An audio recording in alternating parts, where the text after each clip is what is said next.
Saludos queridos hermanos y amigos de este canal Tú Puedes. Continuando con nuestros temas acerca de la oración, queremos tocar hoy lo que sería una especie de el contenido de dos programas, uno hablando acerca de la oración que mata y otro de los asesinos de la oración, que ya hemos hablado un poco acerca de los obstáculos, las cosas que hacen que nuestra oración no llegue al trono o no sea respondida adecuadamente o positivamente por nuestro Dios. Como siempre, la base de nuestro tema está en la oración de Mateo capítulo 6, que Lucas trata también en el capítulo 11, cuando a la petición de los discípulos Jesús se dispone a darles un modelo de oración en palabras que ya Él les había dado por las muestras de su conducta en ese espacio dedicado a hablar con su Padre Celestial. Y entonces hablamos acerca de esa oración que mata. ¿A qué le podemos llamar una oración que mata?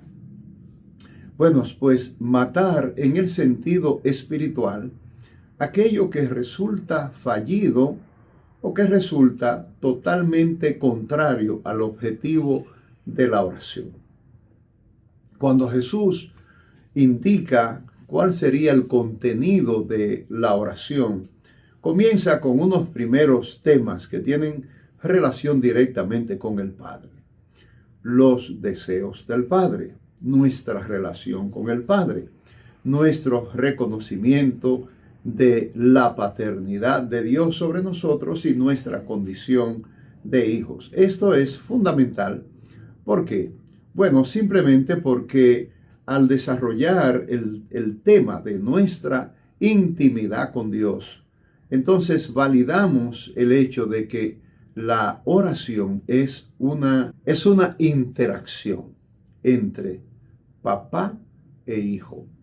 Como dijimos en una ocasión, es un tema familiar. Se trata de una relación de familia que desarrollamos con nuestro Padre por iniciativa de Él. Es Él que nos hace hijos.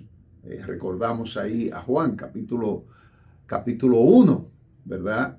Y a los que les recibieron, les dio potestad de ser hechos hijos de Dios. Es en esa condición de hijos que Jesús nos dice que podemos acercarnos confiadamente al trono de nuestro Padre. Es un trono de gracia, un trono de favor, donde nosotros podemos obtener el oportuno socorro. Ahora bien, cuando nos acercamos al trono de la gracia, pretendiendo que podemos llegar de cualquier manera, cuando pretendemos que tenemos de parte de Dios el favor que estamos solicitando, pero no tenemos la condición para acercarnos acertadamente o adecuadamente a nuestro Dios, entonces estamos cometiendo un error que puede resultar en lo que Jehová declara allá en el monte Sinaí, hablando con Moisés acerca de la condición del pueblo. Hay un tema de la presencia prometida de Dios en el caminar del pueblo desde Egipto a la tierra prometida. He aquí yo estaré con vosotros, es lo que dice el texto en Salmo 23, pero es también lo que encontramos en las promesas de Dios en Mateo capítulo 28, es estar con nosotros siempre. Pero nuestro Padre nos habla de una condición que puede generar no vida, sino muerte. El estar en un estado delante de Dios puede atraer muerte para nosotros. Ya vimos la tipología en el Antiguo Testamento del sacerdote que entraba en el lugar santísimo de manera inadecuada. Es en vano, o era en vano, esa tipología cuando el sacerdote entraba temerosamente con un lazo amarrado a él, con unas campanillas en el borde de sus vestiduras, con la idea de que si era encontrado en una falta en ese lugar especial santísimo, donde está la presencia del Dios nuestro, y que llegara de manera inadecuada, la posibilidad era de caer muerto en ese lugar, y entonces las campanillas estarían avisándole a la gente que el sacerdote, el sumo sacerdote, había sido muerto a causa de la manera inadecuada, impura, la violación, la contaminación de ese lugar santísimo se hacía acreedora de la muerte. Vimos a los hijos de Aarón cómo perecieron frente al altar ofreciendo un fuego extraño. Entonces había un mandato de parte de Dios para su pueblo, que a través de Moisés les dijo: no les conviene que yo camine con ustedes. En otras palabras, no provoquen mi presencia en una situación inadecuada de ustedes que pudiera hacer que fluyera de mí hacia ustedes el enojo, la ira, el fuego de la ira que los matara. Entonces, la idea es: ¿cómo me presento delante de Dios? ¿Y cuál puede ser una concepción equivocada de acercarme delante de nuestro Padre, el 3 veces santo, para pedirle al Señor sin ningún tipo de reserva, como aquellos discípulos camino a Jerusalén, en esa aldea samaritana, le dijeron al Señor: vamos a pedir fuego que queme a esta gente? Una oración totalmente fuera de lo que es el espíritu de vida. Jesucristo no la recibe, Jesucristo no la endosa, Jesucristo no firma esa oración, sencillamente le dice a los discípulos: esa no es una oración que yo apruebo. No podemos finalizar en el sentido imaginario nuestro de que cuando decimos en el nombre de Jesús, ya esa oración está firmada por Jesús. No, la oración que Jesús firma es una oración que está hecha conforme al corazón de Dios, a la voluntad de Dios, a los propósitos de Dios, y sobre todo en el propósito salvífico de Dios para nosotros. Aquello que pudiera dañarnos, que pudiera matar nuestra vida espiritual, Dios no lo va a recibir.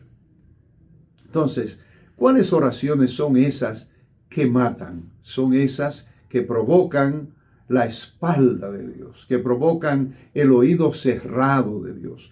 Aquello que aparece en Isaías capítulo 1, cuando Jehová se muestra totalmente desagradado con los sacrificios presentados por el pueblo. No me traigan arroyos de sangre, no me traigan manadas de animales. Estoy harto de vuestras fiestas solemnes, sus ayunos y sus ofrendas no las puedo sufrir.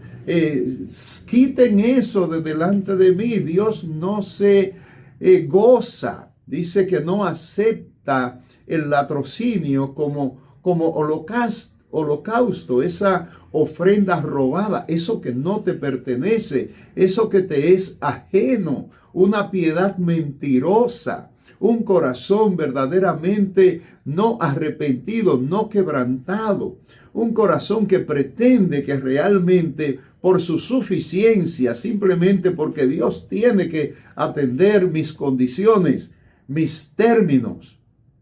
Y amados, no es así. Dios no acepta nuestros términos.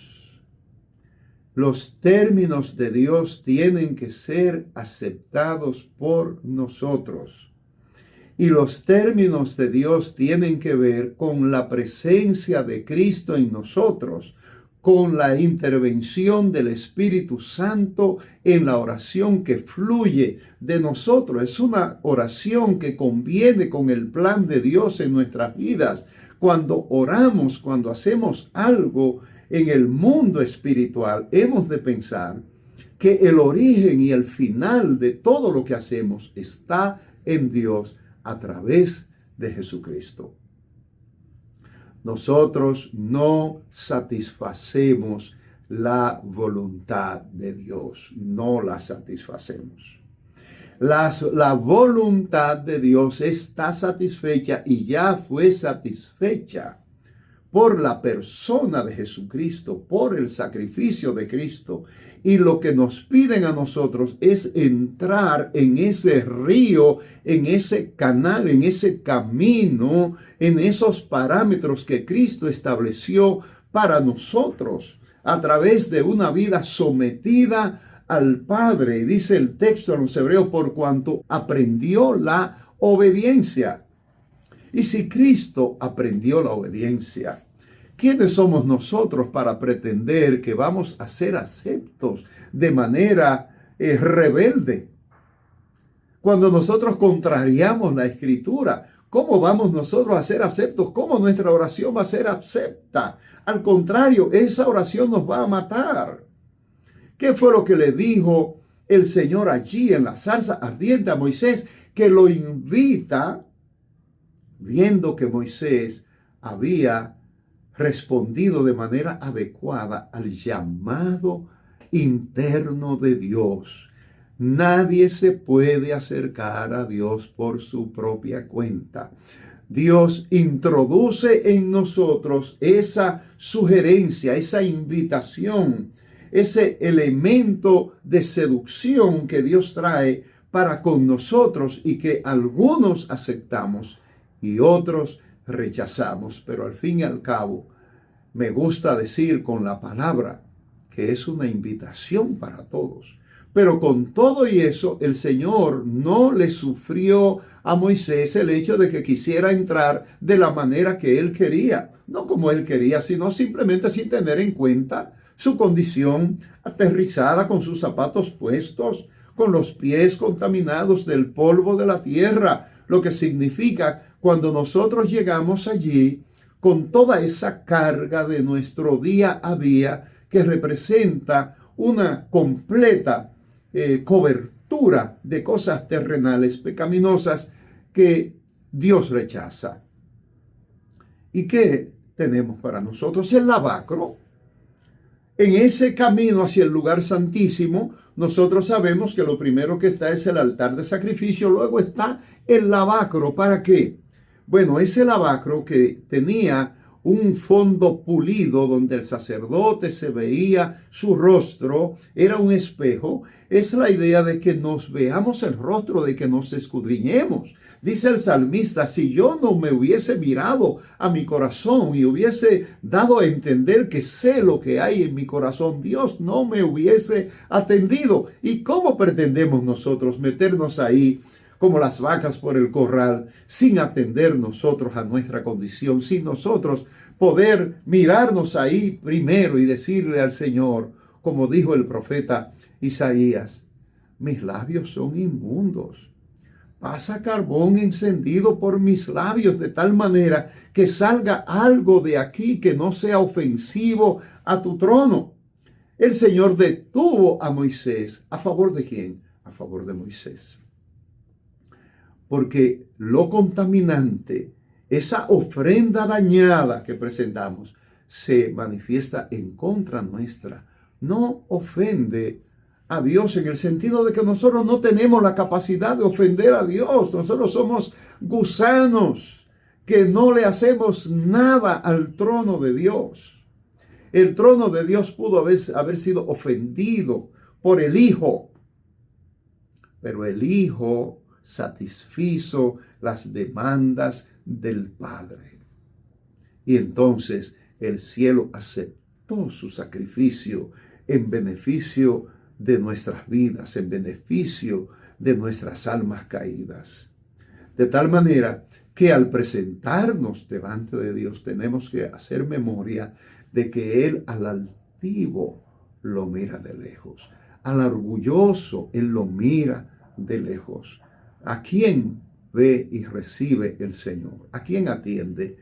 al humilde, al manso, al que reconoce sus miserias y puede acercarse al Padre en esa condición, donde declara: Padre, no hay nada que ofrecer, no tengo nada que reclamar, no tengo créditos que presentar.